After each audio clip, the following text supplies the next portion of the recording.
The camp a bit later than usual. I was coming up with my plans, trying to drive across, and then initially we had some white-crowned plovers, which are birds, making lots of noise. And then I looked at the behaviors. They were actually like swooping down and pump diving at something. So I recognized the behavior, and then I figured out that there must be something in the river there. So we tried to drive towards the river, and all we saw was the wild dog.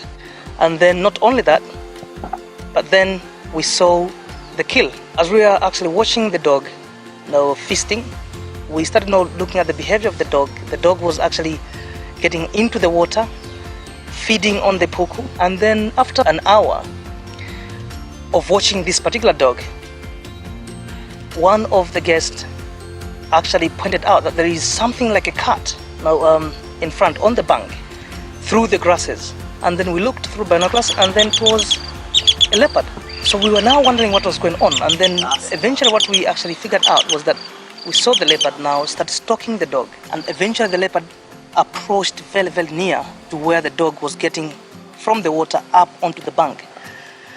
And then the dog at that time managed to spot the leopard, and the dog made a very weird noise.